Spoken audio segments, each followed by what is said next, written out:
Hello, this is Dan Show on the Tube. I'm Dan, and we're going to do the NXT review for January the 7th, 2025.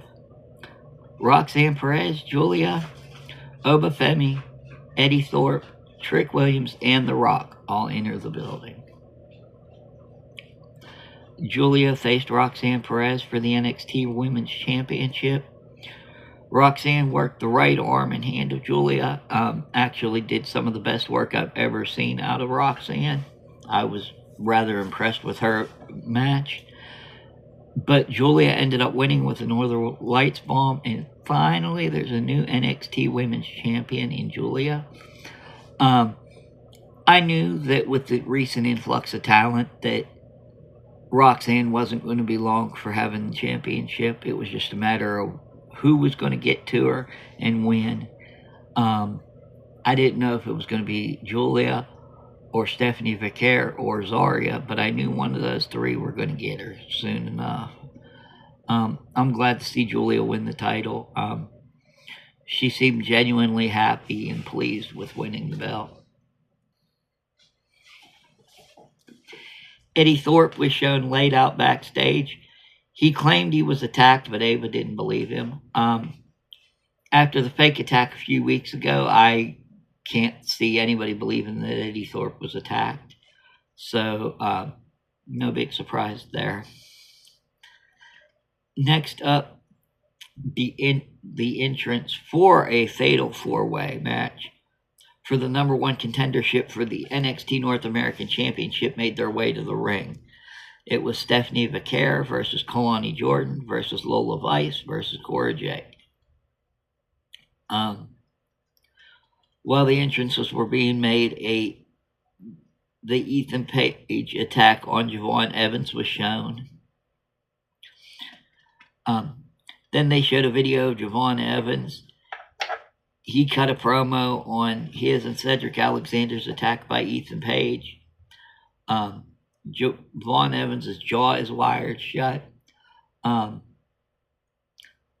hoping this brings a new edge to the Javon Evans character. He's too happy-go-lucky, too happy to be there, too white meat babyface, and I don't really care for him. He doesn't have any edge to him at all, and I don't really care for that.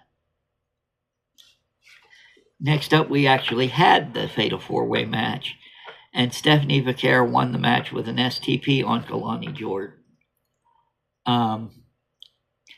Any result other than Stephanie Vicaire winning would have been a shock to me. I did, however, think she was going to pin Lola Vice. Lola was on the, to me at least, on the low end of the totem pole of the roster of the other three that were in the match. So I was kind of surprised to see Kalani take the pin. Ava is seen in her office with the Unholy Union, and she told them that next week they have a match with the Meta Girls, and the winner would be the number one contenders for the WWE Women's Tag Team Championship. Then Obafemi came over and admitted to attacking Eddie Thorpe. So he actually was attacked, so it was kind of the boy that cried wolf theory. You cry wolf enough times, nobody's going to believe you when the wolf actually gets you. So I was kind of surprised to see that Oba done that. Fatal Influence made their way to the ring. They're going to be facing Shotzi, Gigi Dolan, and Tatum Paxley. But before that, Triple H and Nick Khan were shown in the crowd. A video for OTM was shown, and OTM will be going against Nathan Frazier and Axiom next week for the NXT Tag Team Championship. I think Frazier and Axiom will probably win this one.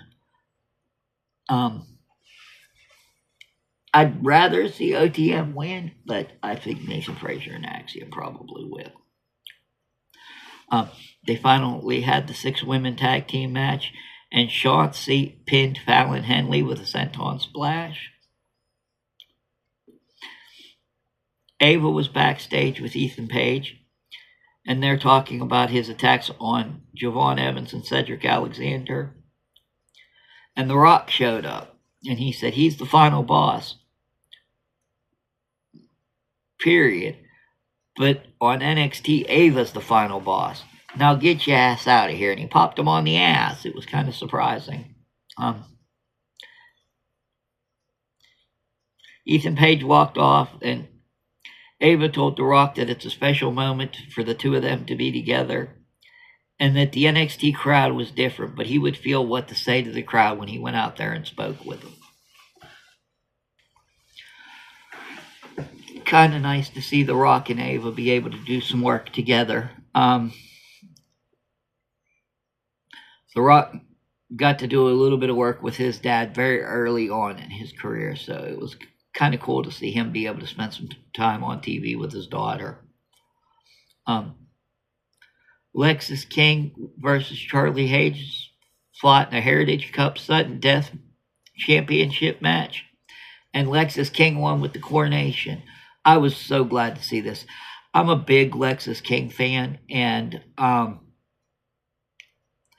think that AEW definitely didn't give him what he deserved, and WWE has been inconsistent with his booking. Lexis is a good wrestler.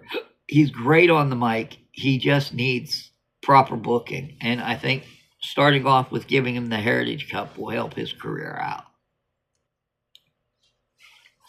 Stephanie Vaquer, Ava, Fallon Henley are all in Ava's office, and Ava begins to announce a match between the two. And Shotzi comes in and says she should be Fallon's #1 contender since she beat Fallon earlier this evening.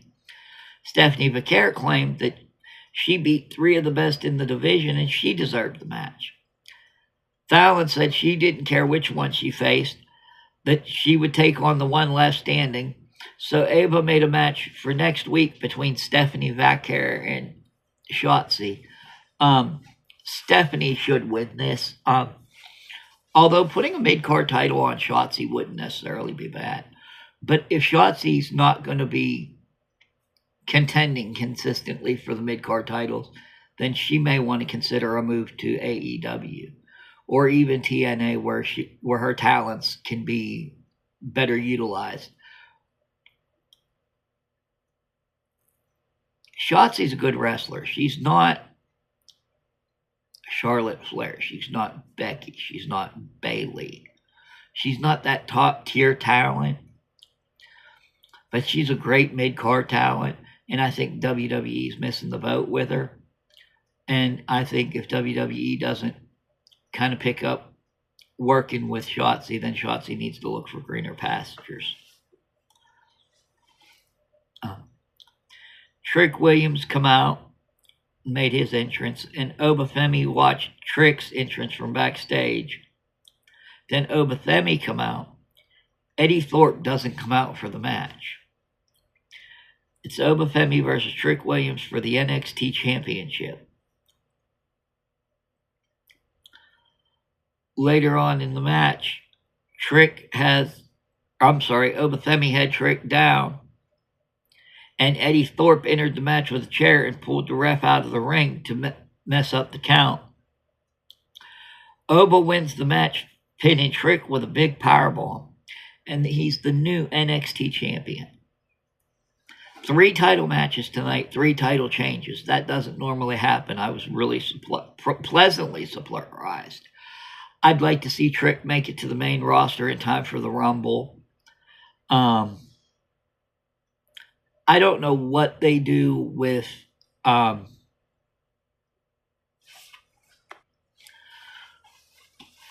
not exactly sure how they book Roxy next, because to me Roxanne Perez is such a small woman.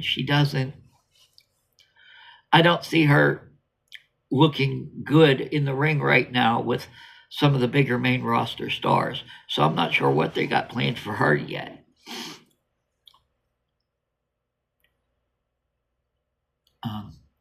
After the match, Obafemi celebrated with Julia at the end of the ramp.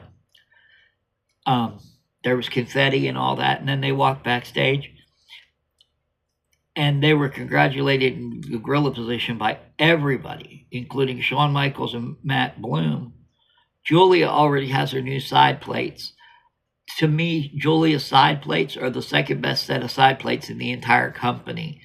It's just the name Julia with some flowers around it. But it's nicer than most of the other side plates. The other side plates right now in the company are pretty plain, except Cody's.